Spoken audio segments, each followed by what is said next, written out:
Hello Hindi medium academy में आप सभी का स्वागत है। मैं हूं अरुण कुमार यादव और आज हम देखेंगे गणित कक्षा 10 का जो अध्याय 5 है यानी समांतर श्रेणियां, इसका इंट्रोडक्शन यानी कि परिचय।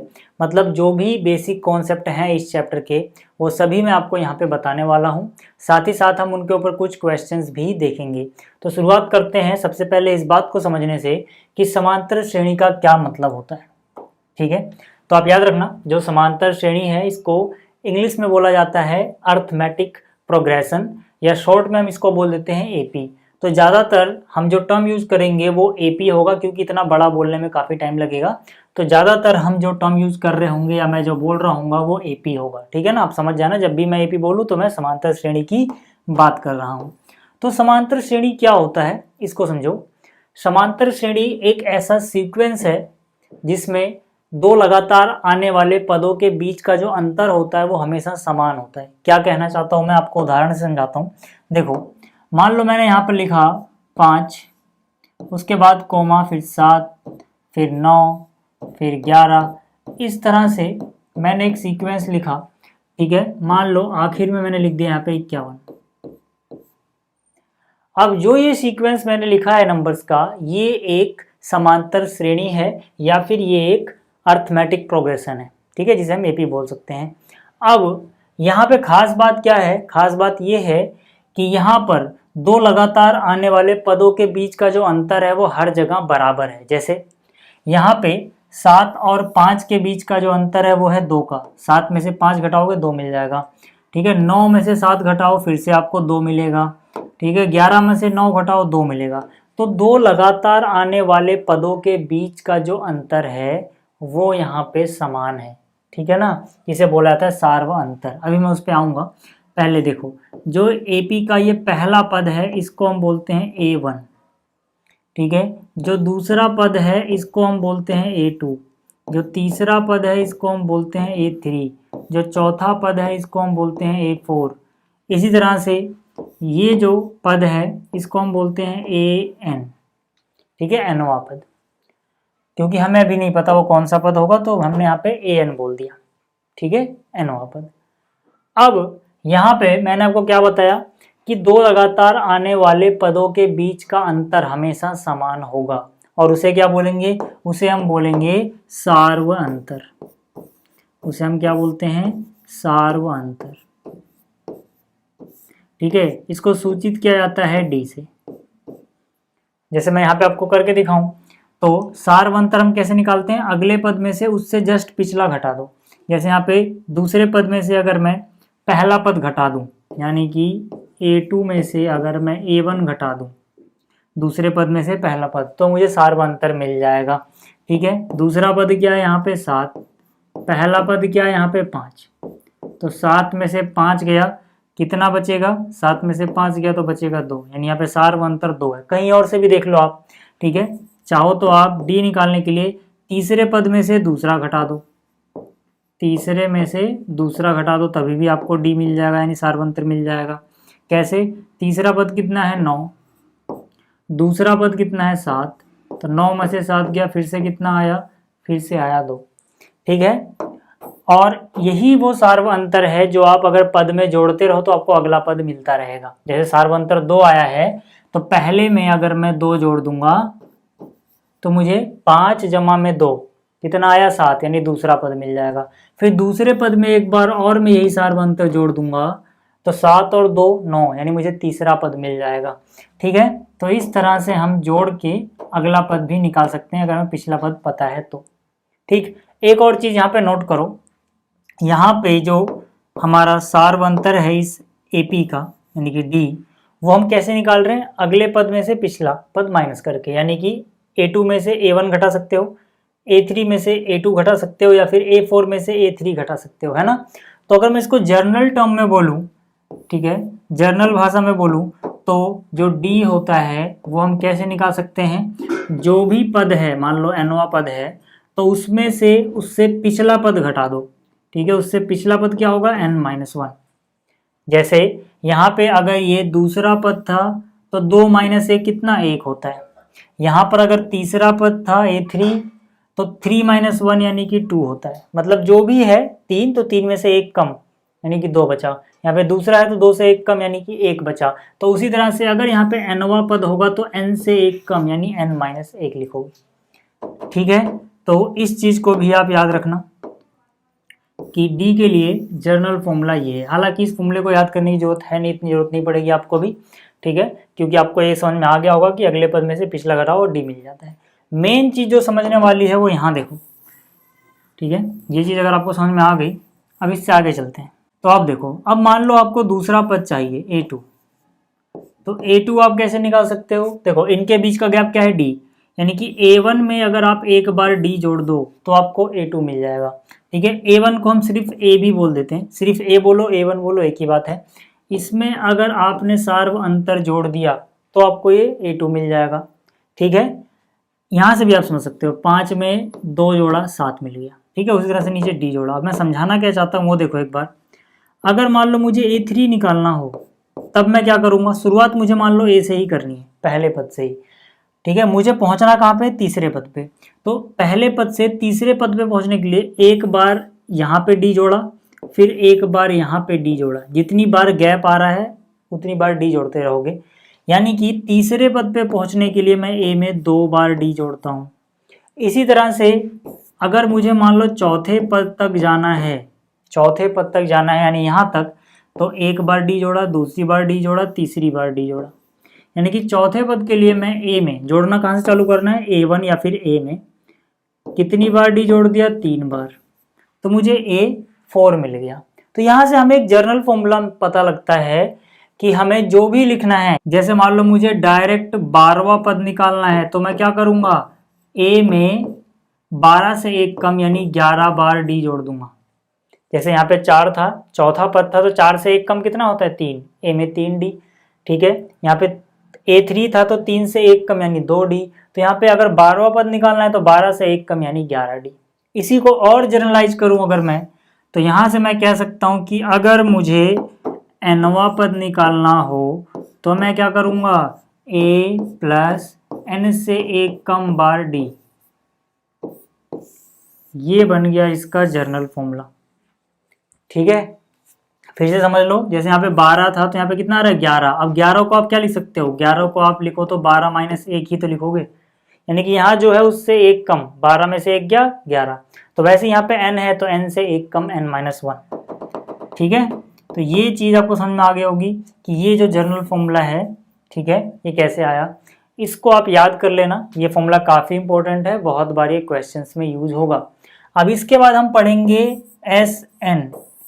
ठीक है, प्रथम n पदों का योग। लेकिन इससे पहले कि मैं आपको ये SN पढ़ाऊं, ठीक है, ये थोड़ा लंबा है, उससे पहले हम थोड़ा क्वेश्चन कर लेते हैं इस कॉन्सेप्ट के ऊपर। ठीक है ना, इस फॉर्मूले के ऊपर कुछ क्वेश्चन कर लेते हैं, फिर आगे बात करेंगे SN की।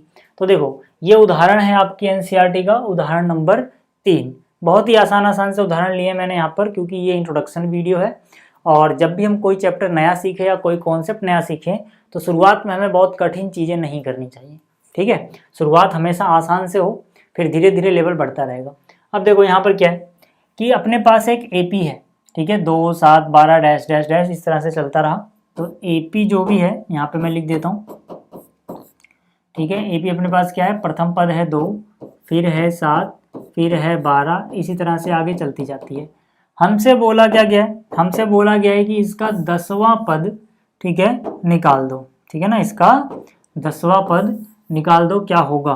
तो कैसे करेंगे? बहुत आसान है। देखो, पहले आपको प्रथम पद यानी कि a पता होना चाहिए, बिल्कुल पता है। प्रथम पद कितना है? 2।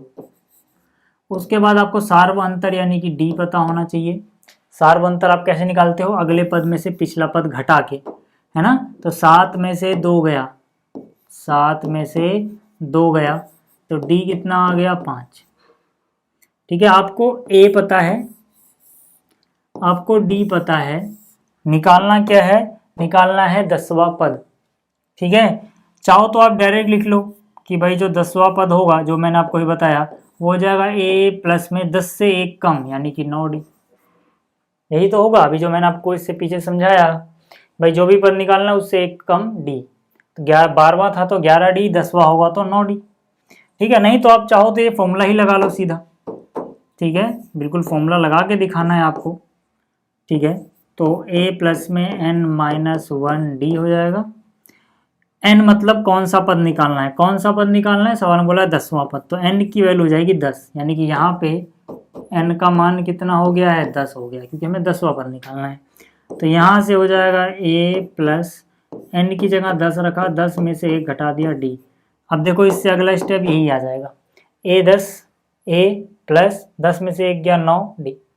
ठीक है, आप चाहो तो डायरेक्ट ये लिख देना और कहीं यहाँ पे साइड में ये फॉर्मूला लिख देना, क्योंकि फॉर्मूले के नंबर होते हैं। अगर आप डायरेक्टली लिखते हो तो राइट में आप फॉर्मूला लिख देना कहीं भी, ठीक है, ताकि आपके नंबर ना कटे। अब देखो, अब यहाँ पे हमें क्या करना है, बस मान रख देना है। a का मान कितना है, 2 है, प्लस 9, साथ में d का मान कितना है, 5। तो कितना हो जाएगा, 9 गुणा 5 45 में 2 जोड़ोगे 47, यानी कि 10वां पद जो हमसे पूछा था, ठीक है, वो कितना है, 47 यानी कि 47। ठीक है, ये समझ में आ गया आपको। अगला देख लेते हैं। अगला क्वेश्चन है कि अगर ये जो पद दिए गए हैं ये एपी में है तो x का मान ज्ञात करो। ध्यान से देखो क्या क्या लिखा गया है।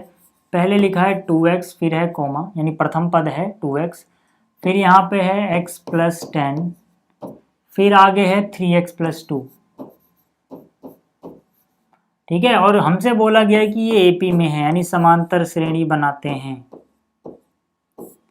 तब हमें x का मान निकालना है।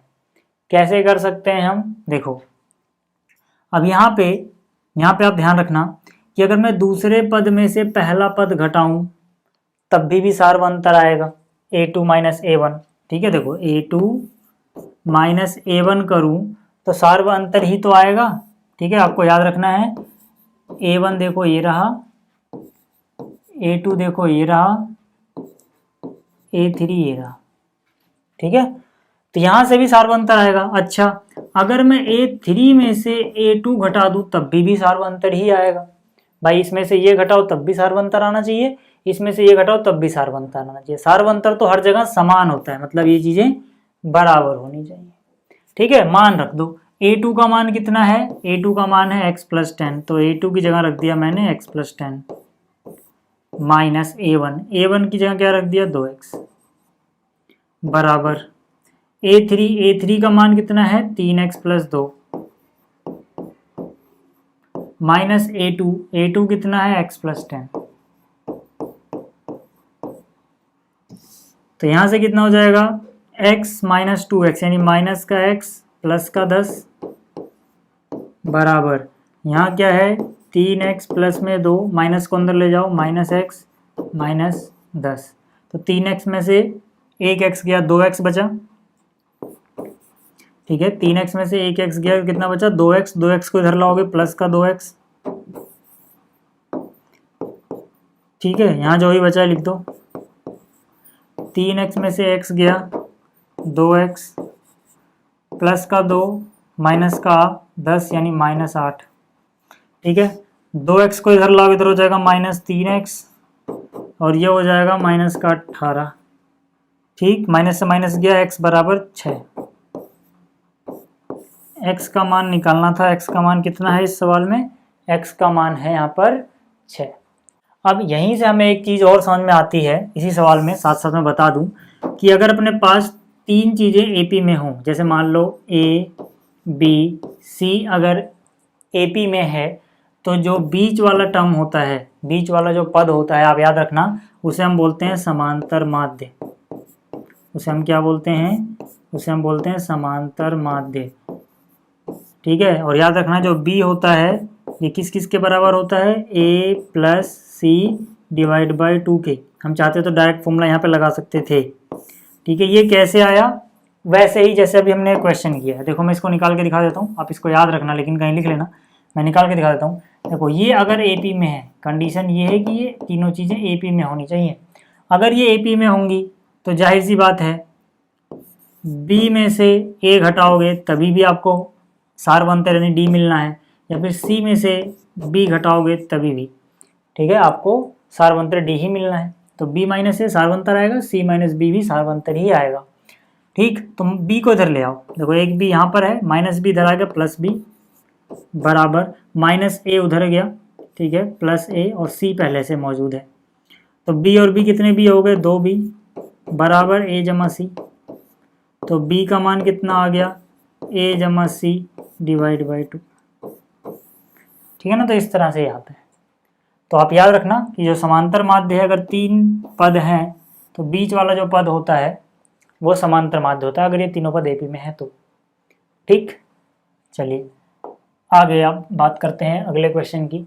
ठीक है, जब ये क्वेश्चन हो जाएगा फिर मैं डिटेल में बात करूंगा एस एन यानी कि एन पदों का योग। ठीक है ना, उस कॉन्सेप्ट की हम बात करेंगे, लेकिन पहले एक और एग्जांपल देख लेते हैं। अब देखो इसमें बोला गया है वह एपी निर्धारित कीजिए जिसका तीसरा पद 5 और सातवां पद 9 है। ठीक है, यहाँ पे क्या बोला गया है, तीसरा पद यानी कि A3 5 है और सातवां पद यानी कि A7 9 है। ठीक है, हमें एक एपी बतानी है जिसमें तीसरा पद कितना है 5 और सातवां पद कितना है 9। ठीक है, तो हम बोलेंगे माना एपी का प्रथम पद बराबर है a और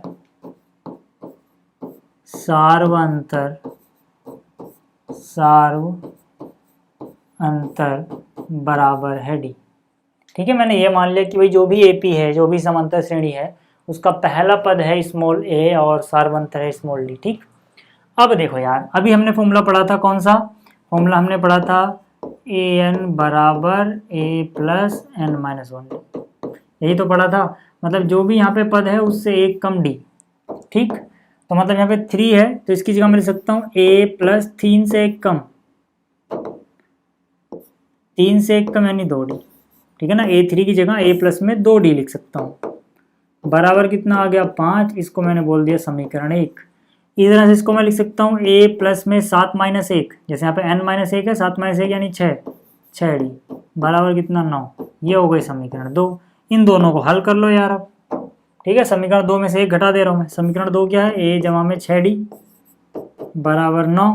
समीकरण 1 क्या है, a जमा में 2d बराबर 5। मैंने क्या किया, समीकरण 2 में से समीकरण 1 माइनस कर दिया। तो a माइनस ए 0, 6d में से 2d गए, 4d बचे, 9 में से 5 गया, 4 बचा, 4d बराबर 4, तो d बराबर 4/4 यानी कि 1। d का मान पता लग गया। ठीक है, जैसे ही मुझे d का मान पता लगा मैं a का मान निकाल सकता हूँ, किसी में भी रख दो, मान लो इसमें रख दिया। ठीक है, मैंने लिखा समीकरण 1 से, समीकरण 1 से मैंने क्या उतारा, a जमा में 2d बराबर 5। a का मान निकालना है, 2d का मान है 1 बराबर 5। तो यहाँ से a का मान कितना हो गया, 2 एकम 2, उधर गया 5 माइनस 2 यानी कि 3। a का मान पता लग गया। मुझे AP बताना था ना, AP क्या होगा, प्रथम पद कितना है a यानी कि 3, अगला पद कैसा है, उसमें d जोड़ते जाओ, d कितना है 1 यानी अगला पद हो जाएगा 4, फिर 1 जोड़ दो 5। ठीक है ना, फिर ऐसे ही चलते रहेगा, तो 3 4 5 इस तरह से ये आगे बढ़ता रहेगा। ठीक है, अब बात करते हैं अगले हिस्से की, यानी कि अगला जो कॉन्सेप्ट है अपना SN यानी प्रथम n पदों का योग।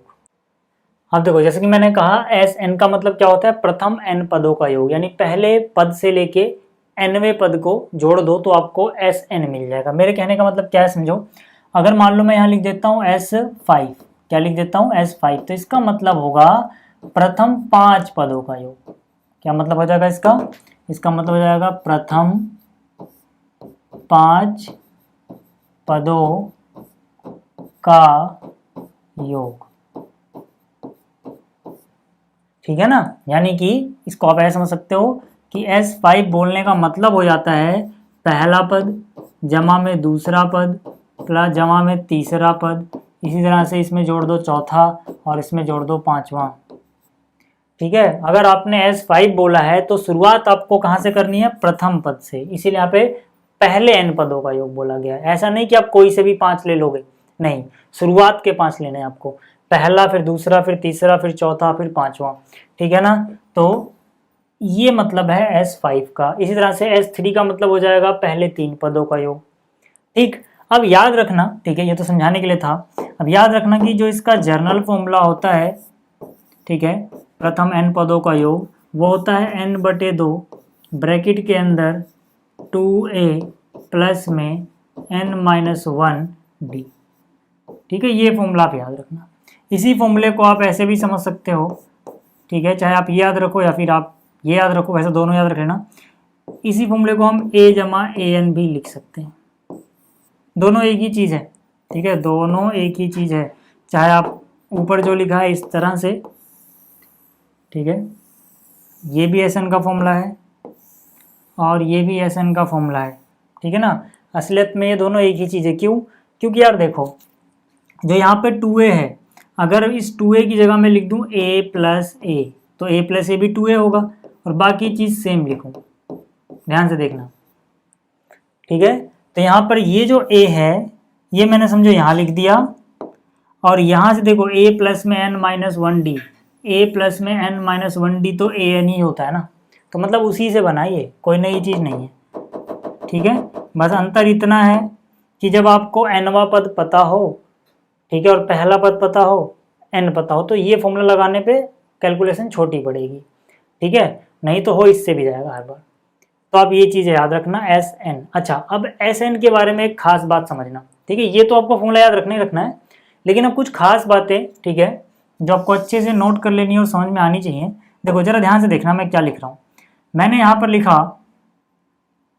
पर लिखा पहला पद जमा में दूसरा पद जमा में तीसरा पद। मैं क्या समझाने की कोशिश कर रहा हूँ आपको अभी समझ में आ जाएगा, जरा ध्यान से देखो, ठीक।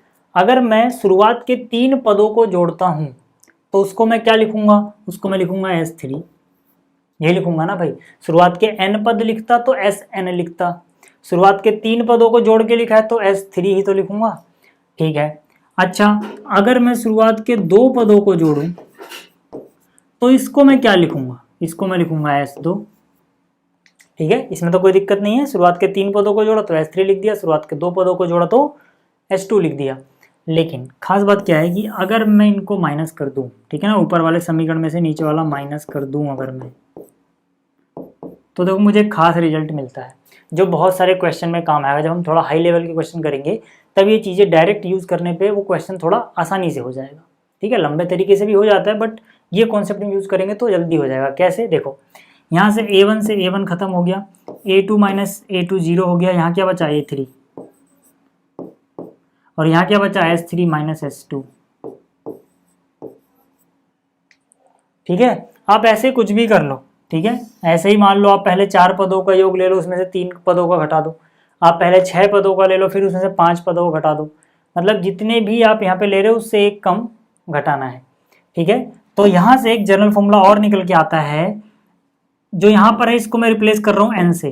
A3 की जगह अगर मैं n लिख रहा हूँ तो देखो यहाँ 3 है तो यहाँ भी 3 है, तो यहाँ n है तो मतलब यहाँ n आएगा, और ये 3 है तो ये 2 है, मतलब 3 से एक कम, तो यानी कि इसमें से जो माइनस होगा वो n से एक कम। तो अगर आपको SN का जनरल टर्म पता है और आपको AN निकालना है तो आप ये फॉर्मूला भी डायरेक्ट लगा सकते हो, ठीक है। क्या कि जो AN होता है वो SN में से SN-1 करके आ सकता है। आगे बात समझ में? कैसे आप इसको जनरलाइज कर सकते हो अगर मैं आपको समझाऊँ इसको, ठीक है, इसको अगर आपको समझना है थोड़ा अच्छे से, तो देखो अगर मैंने पहला पद लिया, उसमें जोड़ दिया दूसरा पद, फिर उसमें जोड़ दिया तीसरा पद, ठीक है, इस तरह से मैंने यहाँ पर कितने पद जोड़ रखे हैं टोटल, मान लो n पद जोड़ रखे हैं, तो इसको मैं बोल रहा हूँ SN, ठीक है। और इसके नीचे मैंने क्या किया, इसके नीचे मैंने A1 जमा में A2 जमा में A3, ऐसे करते करते करते यहाँ पे AN से पहले n-1 आता होगा, ठीक है ना। तो सोचो यहाँ पे AN है तो इससे पहले क्या आता होगा AN-1, मैं सिर्फ n-1 तक गया तो ये क्या होगा SN-1, यही तो होगा। मैंने इसमें से घटा दिया, घटाते के साथ ही मुझे ये रिजल्ट मिल जाएगा, देखो,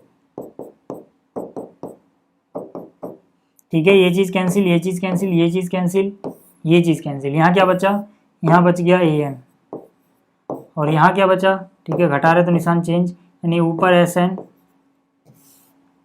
माइनस SN-1, ठीक है, ये जो रिजल्ट है देखो यही वाला है। ठीक है, आप वैसे भी जनरलाइज कर सकते थे। ठीक है, तो एक चीज़ आप याद रखना, एक और ख़ास बात क्या याद रखनी है आपको, ठीक है ना, स्टार बना के लिख लेना कि S1 अगर हम बोल रहे हैं तो वो किसकी बात कर रहे हैं हम। देखो S2 का मतलब आपको समझ में आता है, पहले दो पदों का योग, यानी कि A1 में A2 जोड़ोगे। लेकिन अगर मैं S2 ना बोलूँ, S1 ही बोलूँ, तो इसका क्या मतलब हुआ, इसका मतलब सीधा सीधा हुआ कि भाई सिर्फ आप पहला पद ही ले रहे हो, उसमें कुछ जोड़ ही नहीं रहे। तो याद रखना S1 A1 के बराबर होता है, S2 A2 के बराबर नहीं होता है, लेकिन S1 A1 के बराबर होता है हमेशा। ठीक है, ये रिजल्ट आप याद रखना। ठीक है, बहुत बार आप क्वेश्चन कर रहे होगे, डायरेक्ट आपको काम आएगा। ठीक है, चलिए अब कुछ SN के ऊपर, ठीक है ना, कुछ SN के ऊपर क्वेश्चन कर लेते हैं। बाकी जब ये हम क्वेश्चन करेंगे डिटेल में, ठीक है ना, इनके और बहुत सारे, तब तो और चीज़ आपको आसानी से आ ही जाएंगी। देखो यहाँ पे क्या है, एक AP दी गई है, इसके प्रथम 22 पदों का योग निकालना है। ठीक है, तो यहाँ से A का मान कितना हो गया 8, प्रथम पद है 8, सार्वंत्र D कितना हो जाएगा, 3 में से 8 गया -5, 3 में से 8 घटाओगे तो D का मान आपको कितना मिल जाएगा -5। ठीक है, कितने पदों का निकालना है 22, तो N का मान कितना हो गया 22। हमें फॉर्मूला पता है SN का, क्या, N/2 ब्रैकेट के अंदर 2 है प्लस में N-1D। प्रथम 22 पदों का निकालना है तो मतलब N की जगह आ जाएगा 22। यहाँ देखो 22/2, 2 इंटू में A यानी कि 8 प्लस N-1 यानी कि 22 - 1, D का मान कितना आया -5। ठीक है, तो 22/2 हो गया 11, 8 दूनी 16, 22 में से 1 गया 21, 21 गुणे में, ठीक है, 21 गुणा में -5 करोगे तो 21 पंजे 105। तो यहाँ से कितना हो जाएगा देखो 11, 16 - 105। ठीक है, तो निशाना लगा घटाएंगे, इसमें से घटाएंगे तो कितना, पहले 6 घटा दो तो यहाँ से जाएगा 99, फिर 10 घटा दो यानी 89, 89। तो 11 को 9 से गुणा कर लो, 11 में 99 का 9 हासिल किया 9, 11 × 88, 88 में 9 जोड़ोगे तो 97 माइनस का, तो -9 7 9। ठीक है, ये हो गया। अब देखो अगला जो क्वेश्चन है, ठीक है, बहुत ही अच्छा क्वेश्चन है, इसको जरा ध्यान समझना। इसमें जो मैंने आपको SN वाली चीज़ें बताई थी लास्ट में, ठीक है ना, यहाँ पर ये और ये सारी चीज़ें, ठीक है ना, इसका थोड़ा यूज़ होगा। ठीक है, हम डायरेक्ट फॉर्मूले से भी कर सकते हैं, फिर एक एक टर्म निकाल के भी कर सकते हैं। यहाँ पे क्या बोला गया है, यदि किसी AP के प्रथम n पदों का योग 4n - n² है, यानी कि प्रथम n पदों का योग यानी SN जो है वो हमें दे रखा है 4n - n²। तो इसका प्रथम पद क्या है, प्रथम दो पदों का योग क्या है, दूसरा पद क्या है, इसी प्रकार तीसरे 10वें और nवें पद ज्ञात कीजिए। मतलब हम मुझे क्या क्या निकालना है, मैं एक बार लिस्ट बना लेता हूँ। इसका प्रथम पद यानी कि मुझे A निकालना है। अभी मैंने आपको बताया था A को हम S1 भी बोलते हैं, इसीलिए इन्होंने हिंट दे रखा है। ठीक है, देखो जो मैंने आपको बताया था कि A1 को ही S1 बोलते हैं ना, तो आपके NCERT का ही प्रश्न है। ठीक है, तो इन्होंने A यानी कि S1 पूछा है, चलो ठीक है। उसके बाद प्रथम दो पदों का योग, प्रथम दो पदों को योग यानी कि S2। उसके बाद दूसरा पद यानी कि A2। याद रखना, दो पदों का योग मतलब S2, लेकिन दूसरा पद मतलब A2। ठीक है, इसी प्रकार तीसरे 10वें और nवें पद ज्ञात कीजिए, यानी तीसरा A3, 10वां यानी कि A', nवां यानी कि A। ये चीज़ हमें ज्ञात करनी है। ठीक है, तो यहाँ से AN के लिए आप चाहो तो डायरेक्ट ये फॉर्मूला भी लगा सकते हो जो मैंने आपको बताया था। ठीक है, SN - SN - 1। ठीक है, N-1 यानी N की जगह N-1 रिप्लेस कर दो। लेकिन उसके बिना अगर आपको निकालना है तो वही बता देता हूँ। ठीक है, देखो सबसे पहले ऐसे क्वेश्चन में आप क्या करना, S1 निकाल लेना। S1 का मतलब क्या, N की जगह पे 1। तो चलो देखते हैं कितना आएगा, 4 N की जगह 1 फिर 1 का स्क्वायर। ठीक है, तो 4 एकम 4 में से 1 यानी 3, S1 यानी 3 आ गया। मुझे पता है कि S1 को ही A1 बोलते हैं, यानी कि A की वैल्यू भी 3 ही हो गई। ठीक है, तो A पता लग गया। फिर मुझे क्या निकालना है, S2। तो यार S2 तो आसान है निकालना, क्यों, क्योंकि S का ही तो एक्सप्रेशन है ये। तो अगर मैं N की जगह 2 पुट करूँ तो मुझे S2 जैसा दिखेगा, सीधी सी बात है, देखो Sn है, n की जगह मैं 2 रखूँ तो मुझे S2 नज़र आ रहा है ना, मतलब जहाँ जहाँ n है वहाँ 2 रख दो, S2 मिल जाएगा इस फॉर्मूले में। तो ये हो जाएगा 4, n की जगह आ गया 2 माइनस n यानी कि 2 का स्क्वायर, तो 4 2 जा 8, 2 का स्क्वायर 4, 8 में से 4 गया 4, यानी कि S2 मुझे पता लग गया 4। देखो ठीक है, तो S2 भी आ गया। अब जरा यहाँ से देखो, ये S2 जो निकला है इसकी मदद से और S1 की मदद से मैं बहुत सारी चीज़ें निकाल सकता हूँ। कैसे? S2 असलियत में है क्या? देखो S2 का क्या मतलब है? S2 का मतलब है प्रथम दो पदों का योग, ठीक है। तो मैं S2 के नीचे लिख सकता हूँ A1 जमा A2, लिख सकता हूँ, बराबर है 4। ध्यान से देखना, मैंने क्या किया, मैंने कहा S2 का मतलब होता है प्रथम दो पदों का योग, तो मतलब इसकी जगह मैंने प्रथम दो पद लिख दिए, बराबर 4 था, बराबर 4 लिख दिया, ठीक है। अब देखो, मुझे प्रथम पद यानी कि 3 पता है, A बराबर कितना पता है? 3, ठीक है।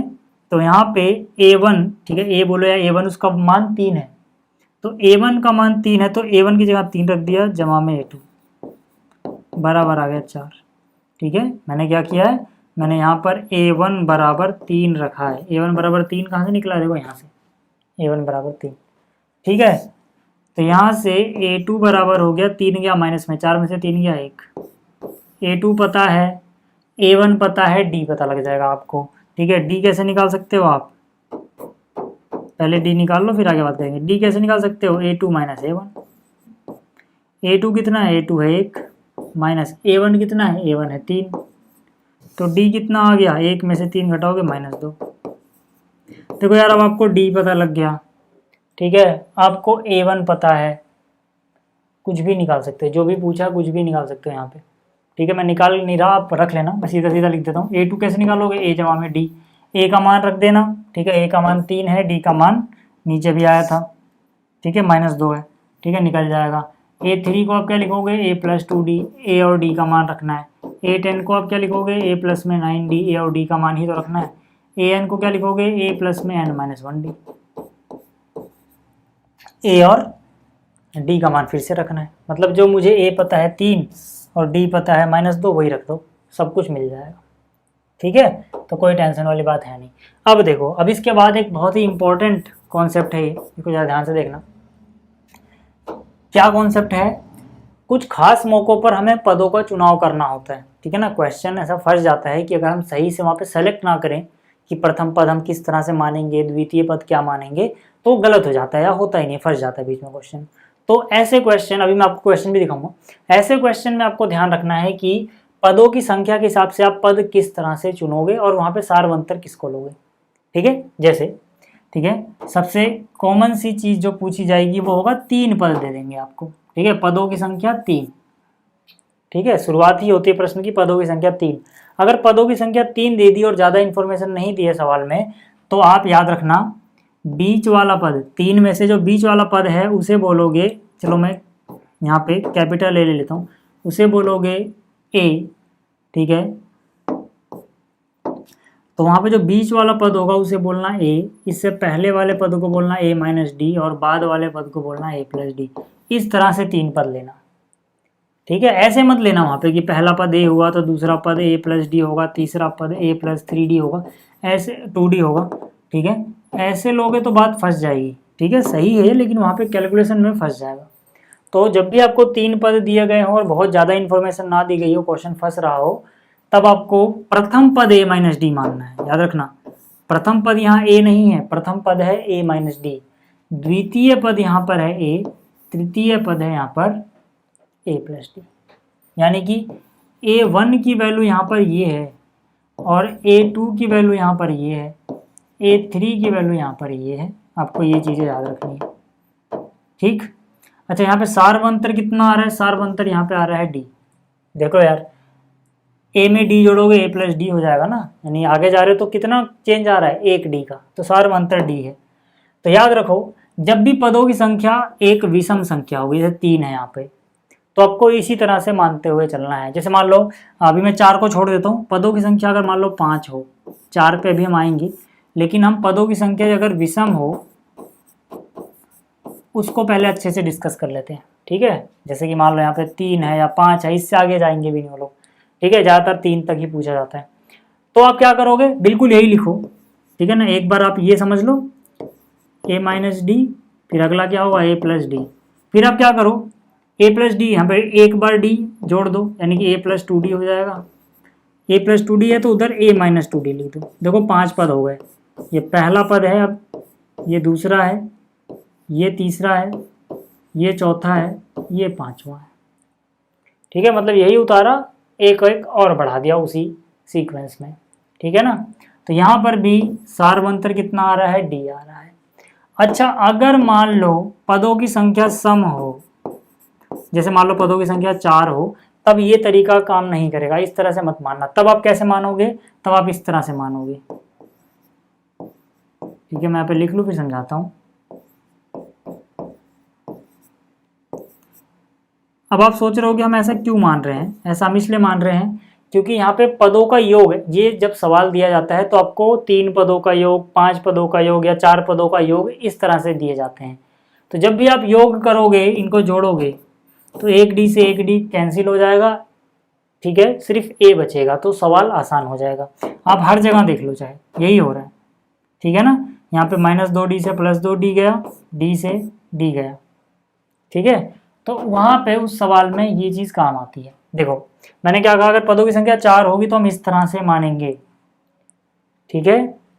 यहाँ पे भी खास बात क्या होगी, आपको 4 पदों का योग दिया रहेगा सवाल में, तो जब आप इनको जोड़ोगे तो -3d से a3d गया, इससे ये गया, सिर्फ a बचेगा, जो कि सवाल आसान हो जाएगा, ठीक है। लेकिन यहाँ पे खास बात क्या है कि भाई जो पदों की संख्या है वो सम है अगर, तो यहाँ पे सार्वअंतर d नहीं है बल्कि 2d है। चाहे आप देख लो, -d था, -d में जब आप 2d जोड़ोगे तभी तो प्लस का 1d बचेगा, या फिर यहाँ से समझ लो और आसानी समझ में आएगा, 1d से 3d हो गया है, तो कितने d जोड़े होंगे, 2d। तो मतलब इसमें सार्वअंतर स्मॉल d नहीं है, 2d है, ठीक है। इसी तरह से अगर पदों की संख्या 6 हो, मतलब सम की बात कर रहे हैं हम, ठीक है, तो यही सारा उतारना, एक बार और बढ़ा देना, मतलब a minus D, a plus D, ठीक है, कॉमा लगा देता हूँ बीच में, फिर a प्लस 3d, यही चीज़ उतारो, a माइनस 3d, एक और बढ़ा दो, ठीक है, यहाँ लिख दो a प्लस 3 में और 2 जोड़ दो, 5d हो जाएगा, फिर a माइनस 5d हो जाएगा, ठीक है। ये समझ में आ गया। आप इतना सारा बवाल मत याद रखो, आप सिर्फ एक एक एग्जाम्पल याद रख लो, 3 वाला और 4 वाला, ठीक है, 3 वाला 4 वाला याद रखना। जो भी विषम आएगा वो इसी हिसाब से चलेगा, सम इसी हिसाब से चलेगा। मैं क्वेश्चन दिखाता हूँ आपको, ये रहा सवाल, ठीक है, इसी कॉन्सेप्ट पे बेस्ड है। क्या कह रहा है सवाल, सवाल में बोला गया किसी समांतर श्रेणी के प्रथम 3 पदों का योग -3 है और गुणनफल 8 है, तो समांतर श्रेणी के तीनों पद ज्ञात करो, ठीक है। अब यार हम क्या लिखेंगे, हम लिखेंगे माना, ठीक है। अगर हम सिंपल मान लेंगे, इसको सिंपली ऐसे मान लेंगे, a पहला है, फिर a प्लस डी दूसरा है, फिर अगला a प्लस 2d है, तो ये सवाल सॉल्व नहीं होगा, क्योंकि जब आप इनको जोड़ोगे और प्रथम 3 पदों को -3 रखोगे, ठीक है, इनमें फंस जाएगा ये, ठीक। तो इससे अच्छा हम क्या करेंगे, जो मैंने आपको बताया, हम लिखेंगे माना AP के प्रथम 3 पद, ठीक है, बराबर हैं A1 A2 A3। मैंने क्या बोला, मैंने कहा जब ये ऑड हो तो हमें किस तरह से मानना है, बीच वाले को a मानना है, उससे पहले वाले को a माइनस डी और बाद वाले को a प्लस डी, यानी बीच वाला पहले मानो, बीच वाला जो है वो a है, उससे पहले वाला a माइनस डी है, उसके बाद वाला a प्लस डी। यहाँ तक बात समझ में आ गई। अब सवाल में क्या बोला गया, प्रथम 3 पदों का योग -3 है, प्रथम 3 पद यानी कि पहला पद जमा में दूसरा पद जमा में तीसरा पद, ये आता है -3। पहला पद क्या है, a माइनस डी, प्लस दूसरा पद क्या है, स्मॉल a, प्लस तीसरा पद क्या है, a प्लस डी, बराबर कितना है, -3। अब क्या होगा, प्लस डी से माइनस डी कैंसिल, a कितने a हो गए, 3a, बराबर कितना, -3। तो a का मान 3 डिवाइड में जाएगा, यानी 3/3 1, यानी -1, ठीक है। तो देखो इससे क्या हो रहा है, d कट जा रहा है और a का मान निकल जा रहा है, इसीलिए हम इसको इस तरीके से मानते हैं। अब आपको समझ में आ गया होगा कि मैं यहाँ पर क्या बता रहा था आपको, ठीक है। आगे चलो, ए पता लग गया, मुझे ए पी निकालनी है तो मुझे डी भी तो चाहिए। एक और चीज़ बोली गई, गुणनफल 8 है, इन्हीं पदों का गुणनफल 8 है। गुणनफल समझते हो, पहला पद गुणा में दूसरा पद गुणा में तीसरा पद, तीनों का गुणनफल है 8। अच्छा, पहला पद क्या है, a माइनस डी, दूसरा पद क्या है a, तीसरा पद क्या है a प्लस डी, बराबर कितना है 8। ठीक, अब यहाँ से a का मान रख दो -1, या तो पहले सॉल्व कर लेते हैं। देखो इनमें फॉर्मूला लग जाएगा a plus D A minus D, क्या हो जाएगा, ये हो जाएगा a का स्क्वायर माइनस डी का स्क्वायर, साथ में क्या बचा हुआ है a, बराबर कितना है 8। मैंने क्या किया, a minus d a plus d में फॉर्मूला लगा दिया, x plus y x minus y x square minus y square होता है, तो वही a square minus d square हो गया। अब जरा वैल्यू रख दो, ठीक है, a का वैल्यू कितना आया है -1, तो -1 का square minus d square into में -1 बराबर है 8। ठीक, तो -1 का स्क्वायर 1 रहेगा, 1 माइनस डी स्क्वायर इंटू में क्या है -1 बराबर क्या है 8। -1 से गुणा करोगे तो डी स्क्वायर हो जाएगा प्लस का, -1 इंटू 1 यानी कि हो जाएगा माइनस का, बराबर है 8। तो डी स्क्वायर बराबर हो जाएगा 8 जमा 1 यानी 9। ठीक है, तो डी हो जाएगा अंडर रूट में हो जाएगा, प्लस माइनस लगाओगे साथ में 3, डी का स्क्वायर 9 है तो डी का मान कितना होगा भाई, दोनों तरफ वर्गमूल लोगे तो इधर वर्गमूल लिया डी, इधर वर्गमूल लिया 3, दोनों तरफ वर्गमूल लेते हैं तो प्लस माइनस लगाते हैं, यानी डी का वैल्यू आया है +3 -3, दो वैल्यू आई हैं। और ए का वैल्यू क्या आया है, ऊपर अभी हमने सॉल्व किया -1, तो यहाँ पे दो AP बनेंगी भाई, दो केस बनेंगे। पहला, ए तो खैर दोनों में सेम है -1, लेकिन डी अलग अलग है, एक बार डी आप +3 ले लो, ठीक है, ए तो वही रहेगा, और एक बार डी आप -3 ले लो, ठीक है ना, एक बार +3 एक बार -3।